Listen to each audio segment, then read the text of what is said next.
So I lead the Kindred Futures, which is a sort of strategic or transformational innovation arm of the Kindred Group. My job really is to look a couple of years into the future and try and identify and understand the trends and technologies that may impact, both positively and negatively, the group, but the gambling industry as a whole. And then try and develop responses or options for the group. But because the last few years has been good to and good for the gambling industry, my job can be a little frustrating. I sometimes feel as though I'm knocking my head against a brick wall, and I try and discuss or communicate some of the trends and impacts that I'm seeing. We're all very heavily invested in the status quo. The model is working, it's working well. So if I'm knocking on doors, trying to paint a picture of a potentially very different future, I quite often meet with resistance, rejection, even fear sometimes. Which is why I'm actually really excited to have been invited to come and talk at this Disruption Scary Things session to an audience that I hope is interested in hearing about how the future of our industry could be very different, and in the not too distant future. Talk about how and why the industry may be on the verge of significant change. So I'm going to talk about your brand, why your brand, or a consumer-facing brand, the visible manifestation of it, is on the verge of disappearance from view. And that this will challenge everything an operator or you think you know about using a brand to drive customer acquisition, customer engagement, and customer loyalty. And despite the millions and millions of dollars that we all spend on high-profile marketing campaigns, associations with sports stars, sponsorships of major events, that there is almost nothing you can do to stop the disappearance from view. The very nature of digital interaction is on the verge of change. The websites and apps that we use to turn that marketing spend into revenue, to interact and transact with our customers, and to drive value from our brands are beginning to recede in importance. And they are to be replaced, or they are being replaced, by messaging channels as the primary method of interacting with customers. Now, I think this is a fundamental shift that is going to have a really fundamental impact. Because in a messaging channel, there is no space for your brand. So this presentation is about exactly that. Digital interaction is on the verge of major change. Brands are going to be squeezed from view. Old strategies need to be revisited, rethought, rewritten, if you want to continue to remain relevant to your customers, visible to your customers, if you want to continue to grow and acquire new customers. I want this presentation to make you think, what does this mean for you, for your brand? How will I remain visible or relevant in such a future? But I can't emphasize enough, the impact on brands is going to be huge. But I think there are some positives, and significant positives here. The opportunity to build new, engaging experience types, more intimate, more personal experiences. So I think it's scary, it's disruptive, but also a great opportunity. The shift away from websites and apps to messaging channels, put it like that, it doesn't sound very dramatic. It doesn't sound very disruptive. You may be sitting there thinking, I'm overselling this, or tempted to dismiss what I'm saying entirely. But I think you'd be very wrong to do so. Mark Zuckerberg, a man who knows a little about digital interaction, famously said this: messaging channels are the new face of social and mobile. But that was back in 2014. Since then, he has added 1 billion monthly active users to his platform, Facebook Messenger. So his prediction from 2014 is unquestionably coming true. And his vision for Facebook Messenger is that it becomes the primary interface, the primary channel between consumers and brands, products, and services, replacing the websites and apps that we've all come to rely on. I don't know if you saw this. A few weeks ago, Facebook announced they're going to be broadcasting or streaming the Champions League live in the US to start with, but one can imagine they have global ambitions. If you see this, the relevance for Messenger and sports betting is immediately obvious. If you're watching the Champions League on Facebook, what would be more natural, more obvious than to place bets on it within Facebook Messenger? But not only placing bets, depositing to your account, picking up data, insights, registering for a new account possibly, generally interacting with your bookmaker. Now, Mark Zuckerberg openly borrowed his vision for Facebook Messenger from China, from the WeChat model. WeChat, the icon on the left, also has about 1 billion monthly active users, and it's kind of the Chinese forerunner for Facebook Messenger. It's how Chinese consumers interact with each other, but also how they interact with brands and services. Having a transactional presence on WeChat is far more important for a brand in China than having a website or an app. It's also WhatsApp, a similar number of monthly active users, Kik, Twitter, Skype, smaller but significant nonetheless. And then, of course, the voice messaging interfaces, virtual assistants. Amazon Alexa, I think, was the biggest seller on Prime Day on Tuesday. Google Home, and the very relatively recently announced HomePod from Apple. These virtual assistants are replacing the need to interact with websites and apps in the traditional way. But it's these companies, Amazon, Google, Facebook, Apple, who really do determine how we interact digitally. And they're pouring billions and billions of dollars into this kind of technology to make it a success. Which is why I said at the beginning, there's almost nothing you can do about this. You may not like it, it may not suit you, you may think your website and app is particularly cool or special, or it doesn't really matter. These interfaces are how these companies see the future of digital interaction. The status quo is very much changing. A little further evidence from Gartner, a few snips. 20% of businesses will abandon their apps by 2019.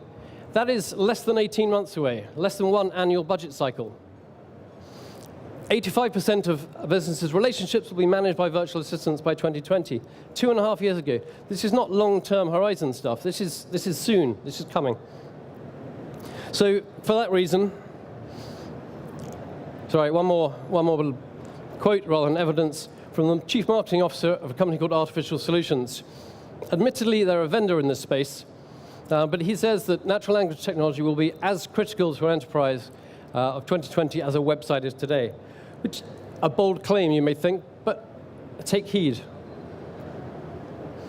Don't dismiss what I'm saying. I'm not overselling this. This is happening, it's coming, and your digital strategies, your strategies do need to start encompassing it. But it's crucial to note at this point that messaging channels are not just another channel. They represent a fundamental change in the way you would interact with customers, the way you'd deliver your products and services to customers, and the way you'd create value from your brand. It's an opportunity to build great new experiences, to be in the channel that your customers want to be in. I think the last presentation showed where people spend their time in apps. It's not betting companies' apps, it's these companies' apps. So be in the channel that your customers want to be in, and add value to them in that channel. Facebook, for instance, Facebook Messenger, your brand can be invited to a group chat. You can add value to that group chat. Amazon Alexa, it's always on, it's always listening. What would be more natural? Sitting at home, watching a game, placing a bet with Amazon Alexa. A frictionless, seamless, effortless experience that you can deliver to your customers. But, and there's got to be a but, in a messaging channel, there is almost no space for your brand. There's no screen space to speak of. So how do you present your brand? How do you create and reinforce your brand's position? And how do you differentiate your brand? You can see here the Wall Street Journal's mobile webpage. It's pretty clear at the top. It's the Wall Street Journal. But on the messaging interface, you can just about see a tiny little icon, a tiny logo. Visually, it's very limited. It's even more stark with Paddy Power. Their mobile web pages, the brand is absolutely front and center. There's no escaping it. But on the right, their messaging interface, it's barely present at all. The outward visual expression of a brand is an utterly crucial component of that brand's identity and the brand's position. And this actually gets worse with Alexa or the other voice assistants. If you're putting 20 quid on Chelsea to win with Ladbrokes or with Paddy Power, it's a virtually identical experience. And it's entirely transactional. And where is the value-adding layer? Where's the differentiation? So product differentiation has long been acknowledged to be quite difficult in this industry. But with the changing nature of digital interaction, the move to messaging channels, brand differentiation is also going to become quite difficult. So if you don't have product differentiation and you don't have brand differentiation, I think you can see there are definitely challenges ahead. But if that wasn't enough, there's another layer that I think is relevant to consider. Gambling advertising has already been banned during some sporting events in Australia. The UK Culture Secretary recently announced a desire to review the almost blanket coverage of gambling ads on TV. And very recently, the FA prematurely ended their association with Ladbrokes. So could this be the thin end of the wedge? TV ads are banned, maybe print ads are banned, sponsorship is banned. All of this will further impact a gambling company's ability to present its brand. So I think maybe there's a perfect storm brewing. You've got no TV, no print, no sponsorships, and the rapid rise of messaging interfaces, or the brand restricting messaging interfaces, really causing problems. How do you promote your brand in such circumstances?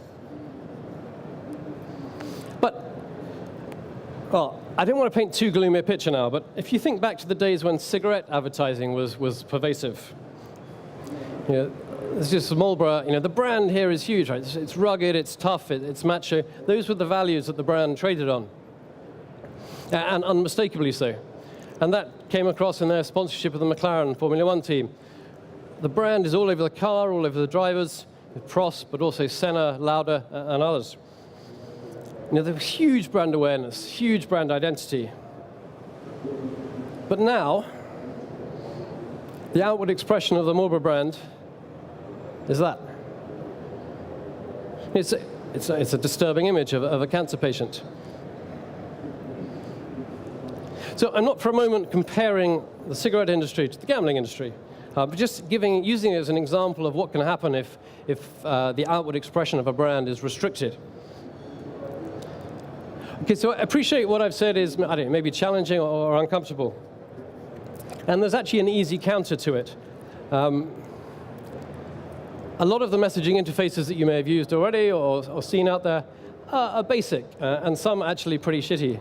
And it doesn't take too many, I'm sorry I don't understand, from Alexa to make you think, maybe there's not so much in this channel after all. But it's really not easy to build a messaging interface. Conversational UI is new, it's different, and actually there are still plenty of bad interfaces on websites and apps. If you just think about how many different ways there are to say hello, let alone the nuanced colloquial language that the average punter is going to use. The basics, play a playlist from Spotify, what's the weather like, pretty straightforward. But placing bets, asking for odds, building accumulators, actually much more complicated stuff. And this bet on the right would have been a great bet a couple of weeks ago if Alexa had managed to understand it. Natural language technology, the technology that underpins the understanding of in these interfaces, is not available off the shelf. Siri can't help you here. You need to start now. You need to start putting as much effort into developing a conversational user interface as you do into a web or app interface. You need to start thinking about the potential impact on your brand and creating strategies to deal and cope with it. And most importantly, you need to start exploring some of the enabling technology that underpins all of this. The answer is very much not on the shelf. So just to wrap up, digital interaction is changing. Messaging interfaces will increasingly replace traditional websites and apps for all sorts of purposes. Google, Facebook, Apple are pouring billions of dollars into making this happen. There's an opportunity, if you get it right, to create really valuable new experiences, but your brand will be impacted. The ability to outwardly express your brand will increasingly disappear, and it'll get harder and harder to build and drive brand value in the traditional way.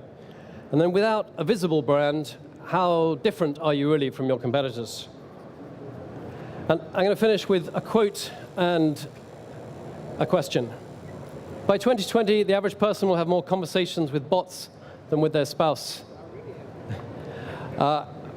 Whether that's a good thing or not, I don't know, maybe it depends on your spouse. And then finally, just to leave you with this, how will customers have a conversation with your brand?